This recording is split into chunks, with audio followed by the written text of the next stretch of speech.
Many of us recall Maslow's hierarchy of needs, where we have to worry about food and shelter before we can move up to belonging and love and self-esteem. But what the heck is a hierarchy of financial needs, and how is it going to help you better prepare for retirement? And that's what today's video is on. I think it's a really important topic, and so I want to go through the basics first, but be sure to stay to the end, because once we get through the basics, I'm going to talk about how you can apply it and what it means in your life. So just like with Maslow, you had to have the safety, you had to have food and shelter and water. Same thing with financial needs. First, you've got to get your basic needs. As I said earlier, shelter, food, water, just your absolute basics. And then once you get the basics of life down, then the next level in this hierarchy of needs is financial safety. And the financial safety is when hopefully we have an emergency fund. Hopefully we have some excess funds where we can have life insurance. We can have disability insurance. In case something goes wrong, we have a backup. We have a safety net above and beyond just the basics. So that is the financial safety. The next is accumulating wealth. And I'm going through these quickly because I want to get to what they mean for you. So for accumulating wealth is now we have more than just the basics. We have an emergency fund in place. And remember, fewer than half of all Americans can afford a $1,000 surprise car expense, home expense, medical expense, things like that. So if you're at the stage where you're accumulating wealth, you're in the upper half of the United States already.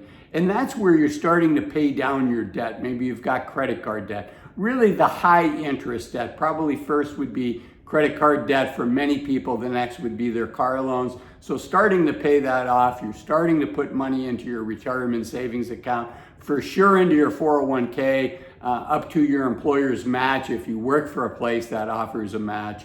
And then also you're starting to build an investment portfolio, starting to think about, how should I invest this money? Remember, Azul says it's not enough to just save. You also have to invest. So at this stage, you're also looking at that.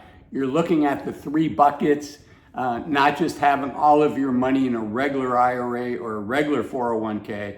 You don't want that, because if you have that in retirement, a lot of your money is going to be taxable. Certainly your money that comes out of a regular IRA or regular 401k is going to be considered taxable income. And the joke is, every time you go to the grocery store and buy a gallon of milk or a loaf of bread, you've got to pay income tax on it, because you got to get that money out of those accounts.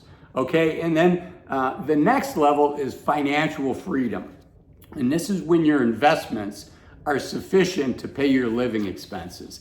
And this is when you have financial freedom. It doesn't necessarily mean you retire, though regular viewers of my channel know that's what I encourage everybody to be thoughtful and deliberate about, is when they plan on retiring. You don't want to look back and say, I could have retired 10 years earlier. I was already financially independent. And now maybe you're 75 or 80, and you're looking back and now you've lost your health. You've lost the ability to travel easily. You're out of the go-go years, and now maybe you're in the no-go years. And you're looking back and saying, why didn't I take advantage of that extra 3 years of retirement, the extra 5 years, maybe even the extra 10 years, right? So that's the financial freedom. And in that stage, I think you should also be looking at whether you want long-term care insurance, particularly if you're in your late 40s, early 50s. That's a good time to evaluate that. I'm not an insurance person. I'm not licensed to sell insurance. I don't want to be licensed to sell insurance, but I do want it on your radar screen in case you need it. And this is the stage where people typically add that. And another thing to think about is what's called longevity insurance. Again, that would typically be done with an annuity. I don't sell annuities. I don't want to sell annuities, but there are people that sell it. And for some people, if you have genes in your family where you live a long time, you may want to look at what are some solutions for extremely long living families. If you have relatives that live to 100, if you think you might make it to 100, even 90, it might be worth looking into something like that. So that's the financial freedom.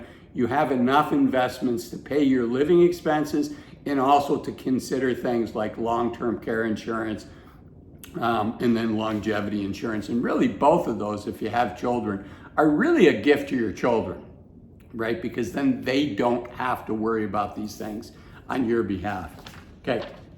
And then the final stage, just like Maslow has at his final stage, is what he calls self-actualization. When you figure out what is the purpose of life, why am I here, and you're able to pursue that. In the financial hierarchy, the highest level is what's called legacy. And that's where you're starting to think of beyond what you, and if you're married, and maybe your kids, beyond what the needs of your immediate family members are. Now you're starting to think about estate planning, which would also often involve your children, may also involve some not-for-profit causes that you care about. Maybe a college that you went to in the past, maybe a not-for-profit that made a difference in your life, or you see making a difference in other people's life. Would also include tax planning. Really good tax attorneys are really expensive, but they can be really a great investment if you're in that situation, because for maybe the tens of thousands of dollars you pay a tax attorney, they should be able to save you even more than that by thinking through what's the most tax efficient way to handle things.